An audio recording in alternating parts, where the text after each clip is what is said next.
जिस मूवी को आज मैं एक्सप्लेन करने जा रही हूँ उसका बेसिक पॉइंट ये है कि अगर इंसान को उसकी जिंदगी में उसकी डिजायर के मुताबिक सब कुछ मिलने लग जाए तो ये उसके लिए किसी खतरे से कम नहीं होता, क्योंकि उस इंसान का लालच बढ़ता रहता है और जाहिर है कोई भी चीज हासिल करने के लिए उससे कीमत तो अदा करनी पड़ती है। और अब चलते हैं मूवी की एक्सप्लेनेशन की तरफ। मूवी का मेन कैरेक्टर एक यंग कपल होता है। इसमें लड़के का नाम मैट और लड़की का नाम केट होता है। ये लोग एक छोटी सी सिटी में एक घर ले लेते हैं। मैट जो कि एक आर्टिस्ट होता है जबकि केट एक ट्रांसलेटर होती है, लेकिन वो दोनों इस जॉब को स्किप कर चुके थे और यहाँ पर उन्होंने कुछ न्यू करना। जिस घर में वो लोग शिफ्ट होते हैं उसके आसपास तो कुछ नहीं होता, लेकिन वो घर बहुत बड़ा खूबसूरत होता है। घर को एक्सप्लोर करते हुए मैट को एक अजीबोगरीब किस्म का रूम मिलता है और उस रूम के लॉक की चाबी भी उन्हें सामान में मिल जाती है। और जैसे ही वो दोनों उस रूम को ओपन करने जाते हैं घर की सारी लाइट्स खुद ब खुद ब्लिंक होना शुरू हो जाती है और इसके साथ ही लाइट्स ऑफ हो जाती है। अगले दिन ये लोग इलेक्ट्रिशियन को बुलाते हैं और उसे बेसमेंट में लेकर जाते हैं। और जब मैट बेसमेंट में जाता है तब वो काफी शॉक्ड हो जाता है क्योंकि बेसमेंट वायर से भरा हुआ और यहाँ तक कि कोई भी कॉर्नर ऐसा नहीं था जहाँ पर वायर्स ना हो। और घर के नीचे बिल्कुल सेंटर में एक व्हील होता है जिसमें कुछ लाइट्स जल रही होती है। घर की सारी लाइट्स तो ऑफ होती हैं,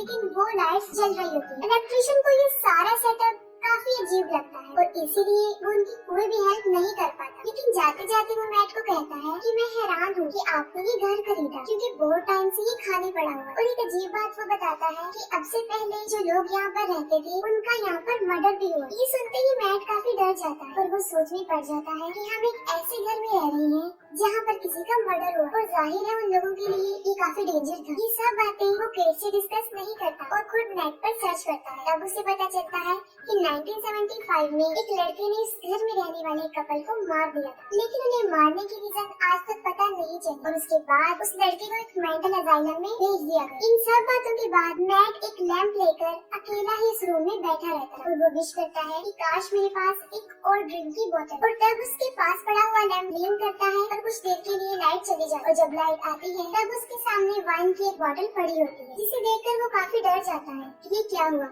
और वो बोतल एग्जैक्टली उसकी बोतल जैसी ही होती है। नेक्स्ट मॉर्निंग जब केट उठती है तब वो देखती है कि घर की सारी लाइट्स ब्लिंक कर रही हैं और वो मैट को देखने के लिए उसी रूम में जाती है। और जब केट उस रूम में जाती है तब वो देखती है कि वो रूम मुख्तलिफ चीजों से भरा हुआ है, जिनमें पेंटिंग्स होती हैं, ड्रेसेस होती हैं और भी अलग तरह की चीजें होती हैं। और तब मैट उसे रियलिटी बताता है कि ये रूम हमें हर वो चीज दे सकता है जिसकी हम विश करें। और मैट केट को भी विश करने को कहता है। इस पर केट कहती है कि मुझे अच्छी सी जॉब दे दो। इस पर मैट उसे समझाता है कि ये रूम कोई चीज देता है, जॉब नहीं दे सकता। किसी थीम की ख्वाहिश करो और फिर तुम्हें वो मिल जाएगी। तब वो पैसों की डिमांड करती है, जिस पर वो लाइट फिर से ब्लिंक होती है और एक कॉर्नर में उन्हें पैसे मिल जाते। पहले तो केट को ये सब कुछ अच्छा नहीं लगता, इस पर मैट उसे काफी समझाता है, लेकिन इसके बाद उन लोगों को इसके बारे में काफी क्रेज हो जाता है और वो अलग अलग किस्म की ड्रिंक्स मंगवाते हैं, डायमंड्स विश करते हैं, expensive jewellery, expensive dresses wish करते हैं, ड्रग्स पार्टी और ऐसा काफी दिनों तक चलता रहता है। और उन सारे पैसों की वो एक दीवार बना देते हैं। उस रूम से वो लोग काफी कुछ ले चुके होते हैं, काफी खुश होते हैं, काफी एंजॉय कर चुके होते हैं, लेकिन अब उस रूम के इनवैलिड होने का टाइम आ चुका होता है, जिस पर केट काफी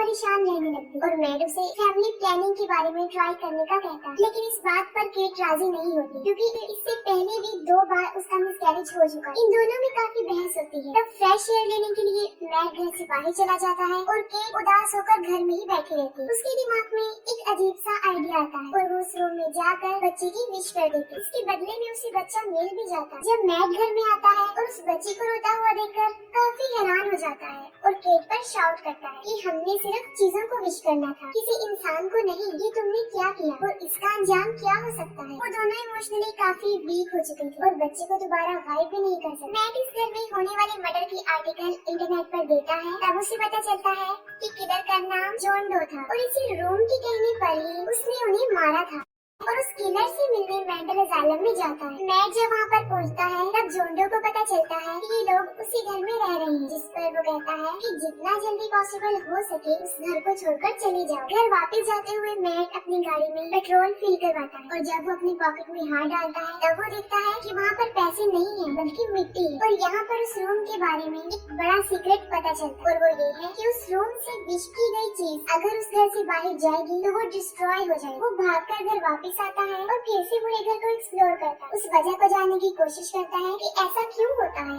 आखिर इसके पीछे लॉजिक क्या है। लेकिन उसे वायर्स के अलावा वहाँ पर कुछ नहीं मिलता और यही नहीं उस बेसमेंट के अलावा पूरे ही घर में वायर्स होते हैं। वो बच्चा काफी रो रहा होता है जिस पर केट उसे बाहर लेकर जाती है। मैट उसे मना करता है कि उसे बाहर मत लेकर जाओ, लेकिन असल रीजन नहीं बताता। लेकिन इसके बावजूद भी वो उस घर से बाहर चली जाती है और जैसे ही वो बाहर जाती है बच्चा जोर जोर से रोना शुरू कर देता है। उसके कलर भी चेंज होना शुरू हो जाते हैं। कुछ देर के बाद बच्चे के रोने की आवाज तो बंद हो जाती है, लेकिन केट जोर जोर से चिल्ला रही होती है, जो कि मैट को बुला रही होती है। तब मैट उन दोनों को अंदर लेकर आता है और तब हम एक बड़ी अजीब चीज देखते हैं कि उनका वो छोटा सा बच्चा अब वो छोटा बच्चा नहीं रहा था, बल्कि वो तकरीबन 7-8 साल का लड़का बन चुका था। और फिर हमें पता चलता है कि अगर कोई जिंदा चीजें वो रूम देगा, अगर वो उस घर से बाहर जाएंगी तो उनकी उम्र आहिस्ता आहिस्ता बढ़ती जाएगी और एज इंक्रीज होने की वजह से वो बूढ़ा हो जाएगा और मर जाएगा। और यही वजह है कि उसे अंदर रखना पड़ना था। जब ये सब कुछ केट को पता चलता है तब वो काफी शॉक्ड हो जाती है, लेकिन तब तक वो बच्चे को एक्सेप्ट कर चुकी होती है। और तब के बाद उन दोनों हस्बैंड वाइफ में रिलेशन कुछ अच्छा नहीं होता, यहाँ तक कि सेपरेट रूम में रहने लग जाते। केट अपने बच्चे शेन को ही अपना सब कुछ समझ चुकी और मैट अपने रूम में ब्लैक एंड व्हाइट कलर करता है। शेन देखने में,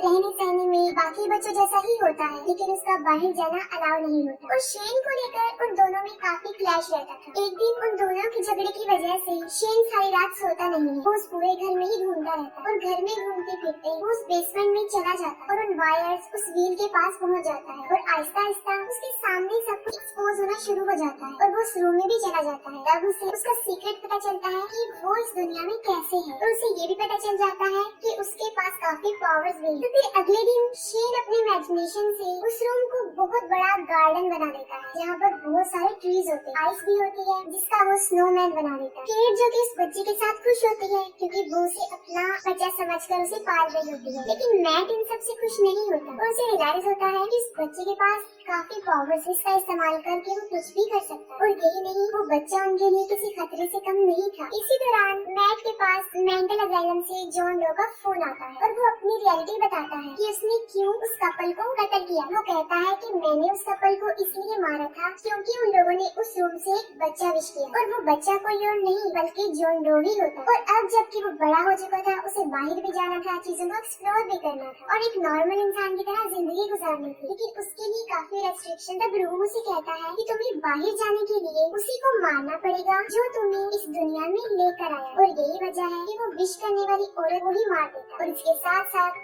उसके हस्बैंड को भी मार देता और इसी वजह से वो जेल में भी चला जाता है। ये सारी कन्वर्सेशन के एक दूसरे फोन से सुन लेती है और गुस्से में गाड़ी लेकर घर से चली जाती है कि उसने कितनी बड़ी गलती कर। लेट नाइट वो घर ही नहीं आती और ड्राइव करती रहती है और घर पर शेन अपनी मदर के लिए पूछ रहा होता है। इस पर मैट को काफी गुस्सा आता है। तब मैट उसे रियलिटी बता देता है कि तुम्हें हमने उस रूम से विश किया था और अगर तुम इस घर से बाहर जाओगे तो 5 मिनट में तुम बड़े होगे और बूढ़े होकर मर जाओगे। और तब वो उसे घसीटते हुए जानबूझकर दरवाजे के पास लेकर आता है। लेकिन फिर उसे इस बात का एहसास होता है कि जो भी है तो वो एक बच्चा ही, जिस पर वो उस बच्चे से सॉरी कहता है और उसे एक स्टोरी सुनाता है और वो बिल्कुल ऐसे ही हो जाते हैं जैसे बाप और बेटा। और जब आधी रात को केट घर वापस आती है तब वो उन दोनों को साथ देखकर काफी खुश हो जाती है कि आफ्टर ऑल मैट ने उस बच्चे को एक्सेप्ट तो किया। फिर मैट की आँख खुल जाती है और वो दोनों रूम में अकेले होते हैं और शेन उन दोनों को दरवाजे के बाहर से देख लेता है और वो अपने दिल में अपनी मदर के लिए एक अट्रैक्शन को फील करता है और उसे सारी रियलिटी भी पता चल जाती है। और अगले दिन जब वो घर से बाहर जाता है और जब अंदर वापस आता है तो एक 17-18 साल का लड़का बन चुका होता है और अंदर आकर वो मैट को मारने की कोशिश करता है। इस दौरान केट को चोट लग जाती है और वो बेहोश हो जाती है। जब केट होश में आती है तब मैट उसे बताता है कि हम दोनों के दरमियान फाइट हुई थी और इसी दौरान वो मर गया। और ये सुनकर वो दोनों काफी दुखी हो जाते हैं कि कुछ दिनों के लिए हमें एक बच्चा मिला था और वो चला गया है। तब केट उसे कहती है कि मैं इस जगह पर रहना नहीं चाहती, मैं यहाँ से जाना चाहता। मैट उसे कहता है कि हमारे पास पैसे नहीं है और सबसे बड़ी बात ये कि यहाँ पर हमें सरवाइव करने के लिए सब कुछ मिल सकता है और हमें ये जगह छोड़नी नहीं चाहिए। केट को एहसास होता है कि मैट का बिहेवियर बदलता जा रहा है और वो काफी अजीब होता जा रहा है और देखते ही देखते वो उसके साथ जबरदस्ती करने लगता है। और तब पता चलता है कि वो मैट नहीं है, वो शेन है जो कि एक मैन बन चुका। शेन जो कि अपनी पावर्स के बारे में जानता था और वो मैट इसलिए इसलिए बना था क्योंकि केट के लिए उसके दिल में इमोशंस बढ़ते ही जा रहे। फिर शेन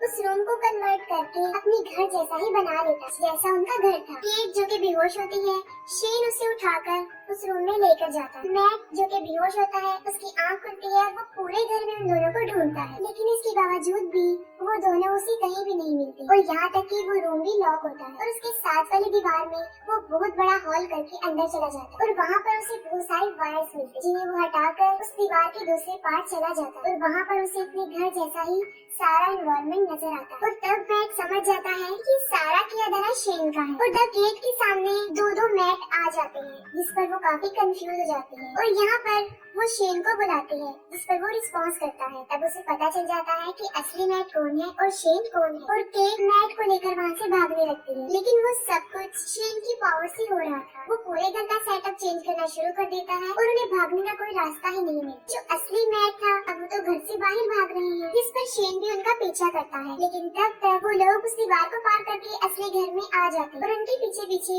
शेन भी असली घर में आ जाता है और तभी मैट उसे खींचकर घर के बाहर आता है और तभी केट दरवाजा बंद कर देती है। काफी देर बाहर रहने की वजह से उसकी उम्र बढ़ती जाती है और वो एक ओल्ड मैन बन के वहीं पर मर जाता है। इन सब के बाद केट काफी डिस्टर्ब रहती है और फिर वो उस घर को छोड़ देती है और इसके साथ ही मूवी एंड हो जाती है।